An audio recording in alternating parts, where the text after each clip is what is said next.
and welcome to this Year 9 lesson on the economic depression and the rise in support for the Nazis from 1929 to 32. You are going to need your lesson notes template for this lesson, and you will find that somewhere on Teams, or it will have been emailed to you, or failing that, you can just download a copy by following the link to the document in the description at the bottom of this video.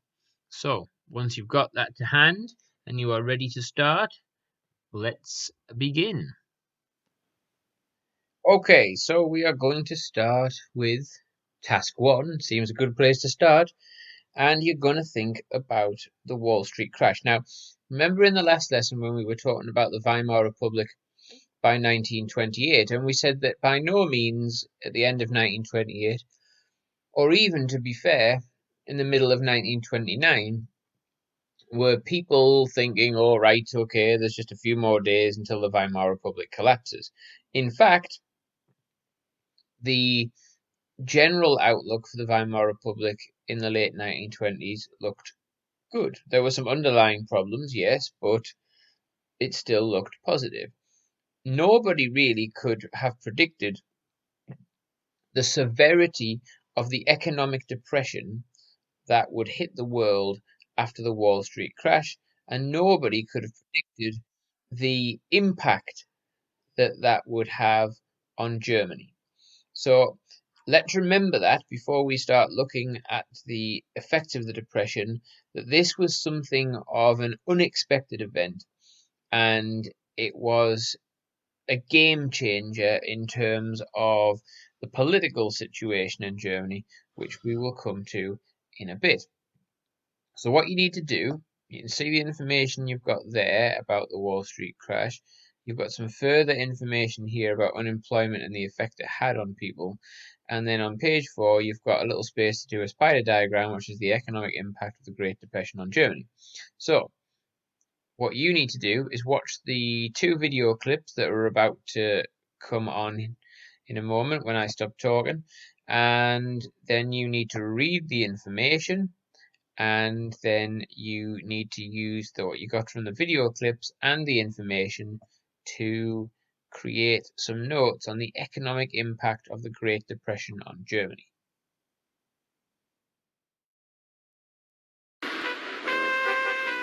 Germany suffered. A sudden drop in world agricultural prices brought poverty to the countryside. And then the Wall Street crash heralded a world economic slump.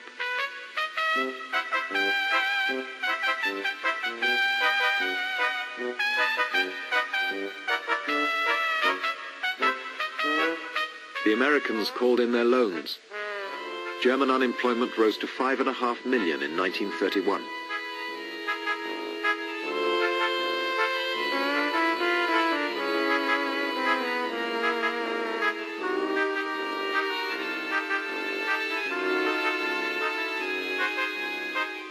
Damals, unsere Erwerbslosen standen jeden Freitag in Riesenschlangen vor dem Arbeitsamt und bekamen am Schalter 5 Mark. Nicht, das ist eine völlig neue und andere Situation. Da waren viele bei, die hatten ganz einfach nicht die Mittel, um ihr Essen zu kaufen. Aber sonst war das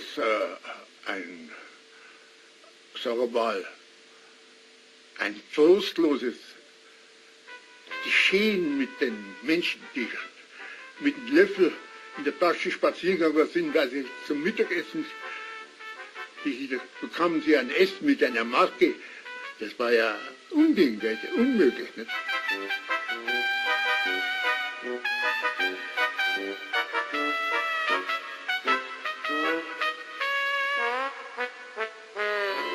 Unemployed lived rough inside the cities, as Germany became economically the worst-hit nation in the world.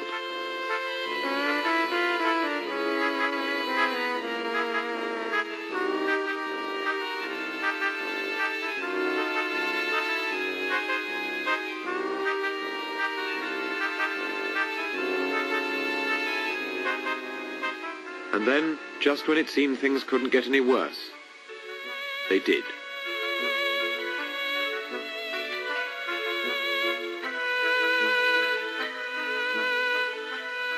The 5 major banks crashed in 1931. More than 20,000 German businesses folded. Now the middle class was suffering.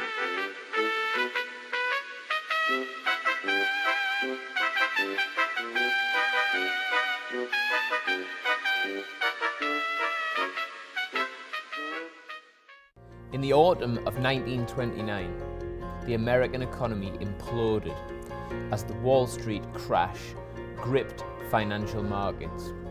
The ripples of this financial crisis were felt heavily in Germany as American investors called in their loans and German banks struggled to stay open. This was a massive economic problem for the Weimar Republic and led to a huge depression during which 6 million people were unemployed. If you were a student or young person between the age of 18 and 24, there was a 40% chance that there would be no job available for you in the German economy. Thousands upon thousands of Germans relied on welfare and some form of help from the government. However, fearful of another hyperinflation crisis, the likes of which the Weimar Republic had suffered in 1923, the government chose a laissez-faire approach to economic policy. The Chancellor, Heinrich Brüning, was nicknamed the Hunger Chancellor, as his policies were largely seen as responsible for exacerbating the problems of the economic depression. Furthermore, the political system began to creak under the pressure of this economic financial meltdown. The government struggled to pass legislation through the Reichstag and increasingly relied on Article 48 to force through measures to try and improve the economic situation. Numerous coalition governments were formed and then collapsed. During this period, the Nazi Party and the Communists, 2 parties committed to destroying democracy, saw their popular vote increase year on year. Something troubling was happening to the Weimar Republic. Democracy was beginning to come apart at the seams. And this financial crisis, this economic meltdown that made the credit crunch of 2008, for example, look like a mere financial blip in comparison, was beginning to pull Weimar democracy apart. And it was this that would eventually lead to the rise of the Nazi Party and the destruction of the Weimar Republic. Right, so you need to pause now and read that information, as well as remembering what you've just seen in the video clips, and make notes about the economic impact of the Depression on Weimar Germany.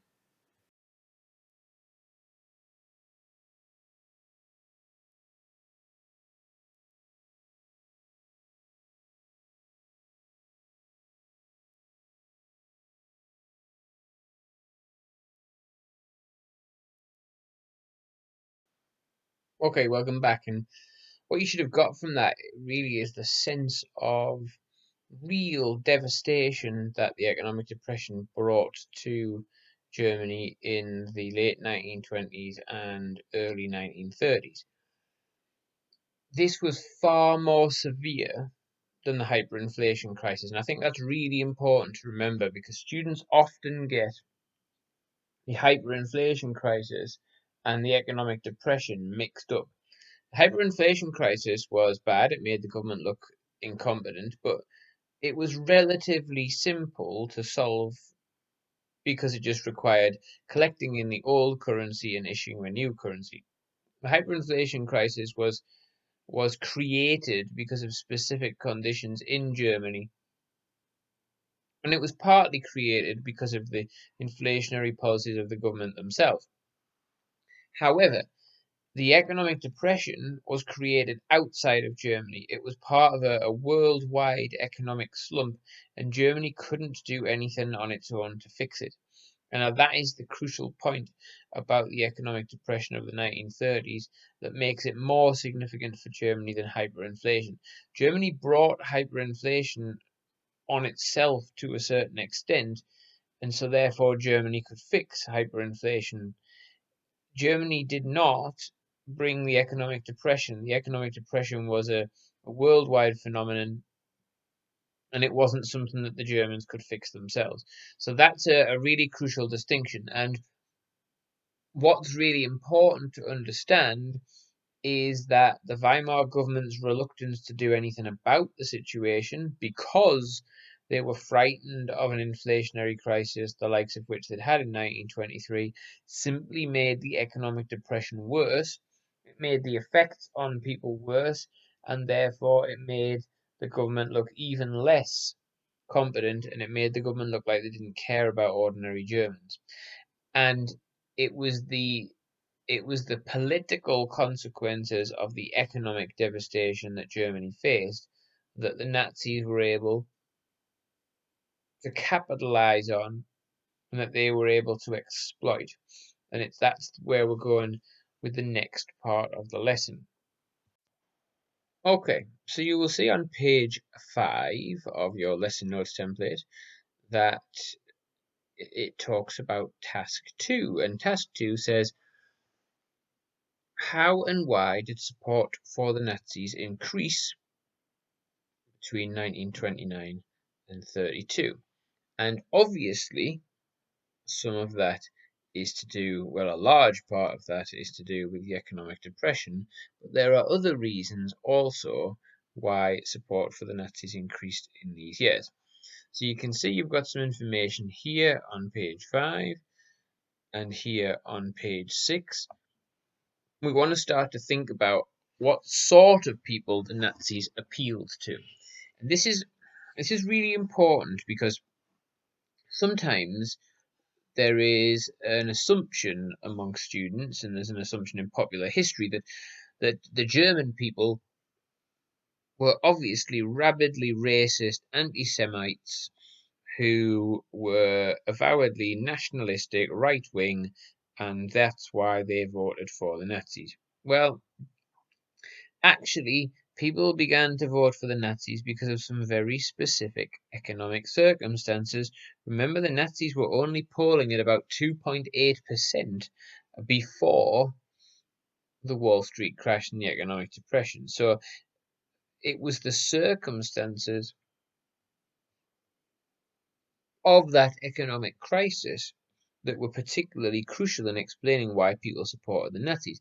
And that's important to think about the different types of people who supported the Nazis, because different people from different classes and different occupational backgrounds supported the Nazis for different reasons. One historian has said that the National Socialist German Workers' Party, which is what the Nazis were, their ideas were a bundle of different grievances held together with the leather bootstrap of Nazism. So, in other words, the Nazis could appeal to lots and lots of different types of people with lots and lots of different grievances that they had, and therefore the question who voted for the Nazis and why is a relatively complex question, because lots of different groups of people voted for the Nazis for lots of different reasons. If you look on page 7, you will see a table which says group or people who supported the Nazis. That could be a certain class, a certain occupational group. Then it says, why did they support the Nazis? So what was it that the Nazis offered these people which made them support them? So what you need to do is you're going to watch the little video clip which is going to follow, and then you're going to pause and you're going to read the information. You're going to have a go at filling in that table. Denn als unsere Partei gerade 7 Mann hoch war, sprach sie schon 2 Grundsätze aus. Erstens, sie wollte eine wahrhaftige Weltanschauungspartei sein. Und zweitens, sie wollte daher kompromisslos die einzige Macht und alleinige Macht in Deutschland.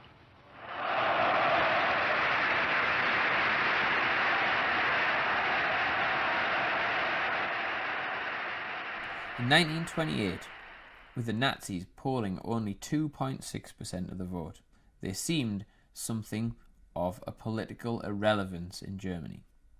But by 1932, the Nazis were polling over 30%. So clearly, the economic depression had a massive impact on the Nazis' political fortunes. Just as they picked up votes, so did the communists, as people rushed to the political extreme to try and solve the problems that the Weimar Republic was facing. So it's easy to suggest that without the economic depression there would have been no rise to power for the Nazis, and to a certain extent this is true. However, it's important that we also realise the Nazis' skillful use of propaganda. Goebbels was a genius at packaging Hitler as a Superman for Germany, as the only individual who could solve the crisis, a strong man who could bring order through the chaos of this democratic experiment. So by August of 1932, the Nazis were polling 37% of the vote. They very, very skillfully exploited the economic depression, suggesting that they were the party that would solve unemployment. Hitler was the man who would bring prosperity back to Germany. In August of 1932, Hitler went to Hindenburg and demanded that he be made Chancellor. Hindenburg refused. The Nazis... Okay, so it's now time to pause, read the information, and try and complete your table about which groups of people voted for the Nazis and why they did.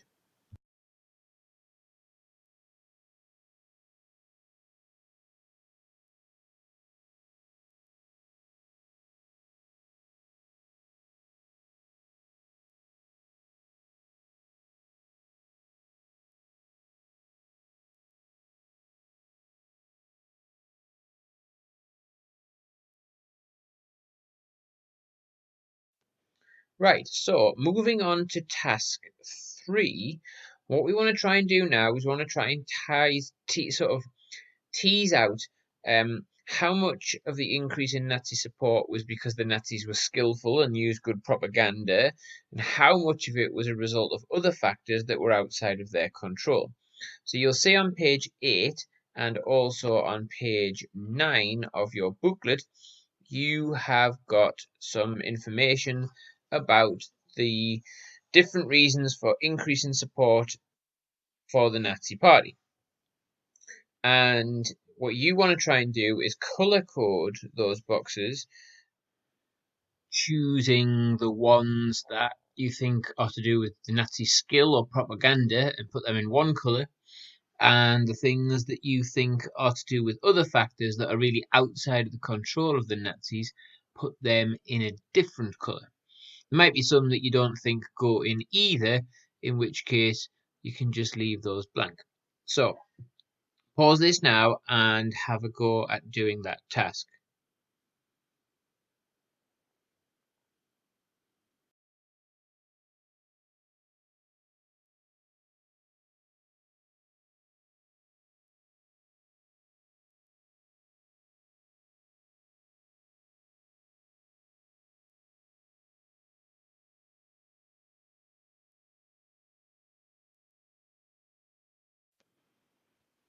Now, if you skipped ahead to this bit and you haven't been trying to do it yourself, then shame on you. Go back and have a go at doing it yourself. What we will do here is I'll go through how I think you could have color coded them. So let's say that we're going to say anything to do with Nazi skill is going to be color coded in red, and anything to do with other factors is going to be blue. Okay, so it's red for Nazi skill, it's blue for other factors. So we've got the Wall Street crash began a worldwide economic depression. Germany was hit badly. American banks wanted their loans back. Well, that's obviously not something that the Nazis themselves did, so we're going to colour that one in blue. By late 1932, unemployment in Germany had reached nearly 6 million. 40% of all factory workers were unemployed, over half of 60 to 30-year-olds. Right, well, that's to do with factors outside of Nazis' control, so we're going to make that blue. The Communist Party received more support during the economic depression. In 1928, they had 54 deputies in the Reichstag. By November 1932, they had 100. Now, that in itself is neither an external issue or event, nor is it something to do with the Nazi skill. What is important is that the fact that the Communist Party were increasing in their support made lots of people more likely to support the Nazis because they were fearful of communism. In 1931, Hitler made a deal with another right-wing party, the Nationalists. The two parties agreed to cooperate. Well, you could say that's a bit of political skill on Hitler's part, a bit of good tactics, so we're going to make that red. Nazi campaigns focused around Hitler as the superman who could save Germany. He refused to wear his glasses in public, so his speeches had to be printed in large print. He wanted to project an image as the strong and powerful leader. Right, so that's about the Nazis themselves and propaganda. Economic conditions between 1929 and 32 were terrible. Hundreds of unemployed men walked the highways of Germany. Many of the unemployed had to rely on emergency relief and soup kitchens, and people slept rough on the edge of towns. Right, so that's nothing to do with the Nazis themselves. That's an external factor. The Nazis used technology and new ideas in their political campaigning. Chartered planes all across over Germany, so Hitler could speak to as many people at public meetings in a short time period as possible. Right, that's about the Nazi skill, isn't it? So we're going to make that red. I'm going to try and make it red. There we go. The Social Democrats underestimated the threat posed by the Nazis, thought that nobody would take Hitler seriously. They argued amongst themselves. Well, that's outside of the Nazis' control, that these people didn't take Hitler seriously, didn't do enough. So that's something which is another factor other than the Nazis themselves. We've got of those who were unemployed in 1932, only 30% were on state unemployment benefit. The rest received either emergency relief. That's telling us about how poor the conditions are. That's nothing to do with the Nazis. The Nazis produced a series of propaganda messages that promised a better future for Germany. Right. Well, that's about their propaganda and their skill to exploit those issues. The Weimar government was severely weakened by the economic depression. It was fearful of sparking another inflation crisis. The government refused to print more money. These policies led to the collapse of coalition governments, etc., etc. That is not the Nazis, that's external political events. Farmers did not benefit from the general rise in prosperity during the 1920s. They were hit badly by that and they slipped further into debt. Right, well, the fact that farmers weren't doing very well allowed the Nazis to exploit that later on, but that's not the Nazis themselves. There was a report by the British ambassador to Berlin in 1932 which said between the 1st of June and the 20th of July, prominent socialists and communists were surprised at night and murdered in their own beds or shot down at the doors of their own houses by Nazi stormtroopers. Well, that's an interesting thing. It's an interesting reality. It's not about the Nazis getting more support. It's not reasons why people would support them. But it just shows that the Nazis were ruthless against their political opponents. We've got here the rise of extremism led to significant social unrest with riots and political violence. The crisis persuaded many people who had never voted before they needed to do something to stop the mess. That might have encouraged people to vote for the Nazis. The Nazis were flexible with their political messages. They changed it to suit a particular audience. That's about clever skill on the Nazis' part. In 1928, that's just a statement of fact that the Nazis achieved a certain amount of vote at a certain time. The SA were used as a political battering ram. In 1932, 100 people were killed in political street violence. Chancellor Brüning banned the SA. They continued to parade. Again, that's not really about Nazi skill or about them winning over people. That's about them using violence as part of the political process. So, if we were to have a quick look at this and look at the red and the blue, we would say there is more blue than red. Just on these particular things, but there is more blue than red. The suggestion being then that there is more weight in the argument that the Nazis gained support because of external factors and other issues than there is evidence to suggest that they gained it because of their own political skill and propaganda. Clearly, then, there is a debate about the reasons for the rise in Nazi support. How much of it do we attribute to skillful propaganda on the part of the Nazis? How much of it do we attribute to the propaganda campaign of Goebbels, the skill of Hitler, his charisma and his appeal? And how much of it do we attribute to the external economic and political events that the Nazis had no control over? So, is it fair to argue, therefore, that without these external economic and political factors, the Nazis would never have got more support? Or are we saying that the Nazis were able to get the support that they did as a result of these external political and economic factors because of how skillful they were? How much weight do we give to each factor?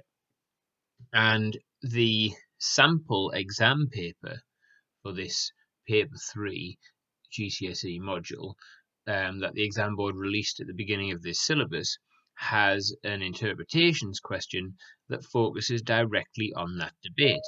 How much of this was Hitler and how much of it was external factors? And that's what we're going to move on to look at now. So watch this little clip about how to answer an interpretations question and look at the two interpretations that the question is based around, because they look at this idea of why the Nazis got support and why the number of people that voted for them increased. They look at that issue from two different angles. So here is that question. How far do you agree with interpretation 2 about reasons for the growth in support for the Nazi Party in the years 1929 to 32? Explain your answer using both interpretations, your own knowledge of the historical context. Now, the two questions that come before this in the exam are two little 4-mark questions. One says, what's the difference between the interpretations? And the other one says, why are they different? So, before you come to answer this, you've already established that the interpretations offer different views. So interpretation 1, for example, if you look at that closely, it is talking about Hitler himself, who was central to the success of the Nazis. It's talking about his charismatic leadership. It's talking about him being a powerful speaker. It's talking about the role of Goebbels, etc., etc. If you look at interpretation 2, it's talking about there being nothing inevitable about Hitler becoming Chancellor of Germany. It's talking about the Wall Street crash. It's talking about unemployment. And it's talking about these other things that played a large role in bringing Hitler to power.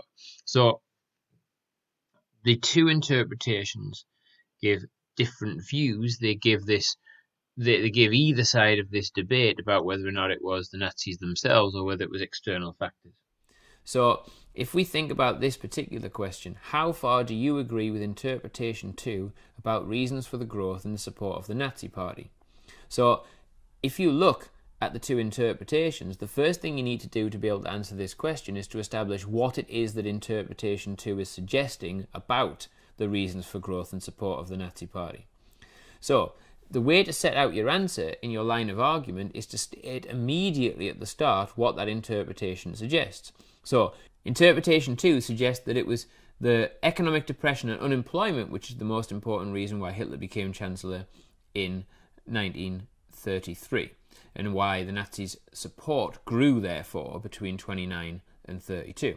So, in your line of argument, you would say interpretation 2 suggests that the economic depression and unemployment was really important, and then you need to decide whether you mainly agree or disagree with that, and then why. That's your line of argument. It's important to note that the question says, explain your answer using both interpretations and your own knowledge. So it is very, very important that you refer to the other interpretation, which will usually give a different view, because you wouldn't be able to ask the what is different or the why they are different questions unless you had been given two varying interpretations on the same event. So when you're answering your question, make a point about what the interpretation suggests, so in this case interpretation 2, then use some evidence or explanation from your own knowledge to support that, link it back to your line of argument. So it may be that you don't agree with the interpretation, so that means that the first part of your answer is where you pick out some points that have value and have merit from that interpretation, and then you knock that argument down later on to reach a judgment to show that overall you mainly agree or disagree with it. So if we have a look at an example line of argument, interpretation 2 suggests this was the economic depression as a result of the Wall Street crash, that it was the main reason why Hitler and the Nazis came to power. I mainly agree that the economic situation created the opportunity for the Nazis to become more popular during the period 1928 to 32, this was not the only reason for the growth of support for the Nazi Party, however. So the first part of your answer is going to show evidence that supports interpretation 2. Second part of your answer is going to show other evidence, looking at the other interpretation and your own knowledge, to suggest other reasons that were also important before you reach your final judgment. So here's an example paragraph. The red section chooses something from the interpretation, such as the Wall Street crash and unemployment played a crucial role. The green section suggests some evidence that supports that, but the blue section, which links back to your line of argument, says, well, okay, although these wider economic events were important, they weren't the only reason. Here's an example of a paragraph that would come in the second half of your answer. So interpretation 2 downplays the importance of Hitler himself. It is clear, however, that Hitler was important, and what's noteworthy here is that in the green section, you're also using interpretation 1 as well as your own knowledge, because we know that interpretation 1 gives a different point of view to interpretation 2. And again, at the end of the paragraph, you then link into your wider argument, which is that the economic depression and the unemployment and problems that the Weimar Republic had were not the only reason, because Hitler was important. His charisma, his leadership, the propaganda were important for being able to exploit that. So it's very important when you're answering this last question that you leave yourself enough time, a good 25 or 30 minutes, and it's important that you have a clear argument that looks at both the pros and the cons of the interpretation you're asked to look at, and does that by weighing up the quality of that interpretation against what you know from your own knowledge and what the other interpretation suggests. So, the final task that you have in this lesson is to write a concluding judgment in answer to the question. You've just looked at both of the interpretations in a little bit of depth. You've also looked at how you answer that question in its totality, looking at both sides of the argument, using your own historical knowledge, using your own context. What you're going to do is write a concluding judgment. So it needs to be about 3 or 4 sentences long, at least. It needs to really clearly state which of the interpretations you think is more convincing and why, and you need to use your own knowledge in order to do that. Now, where will you get your own knowledge from? Well, you will get your own knowledge from the information here, and you will also get your own knowledge from the information that you collected throughout this lesson. Okay, so you need to write your concluding judgment, and you need to send it to your teacher at the appointed time, whenever that is set for you. Okay then, that's the end of this lesson on the economic depression and the rise in support for the Nazis in 1929 to 32. The next lesson will focus on why it was that Hitler was appointed Chancellor in January of 1933. Don't forget the task that you've been set to do in this lesson, and until next time, stay safe, take care, and goodbye.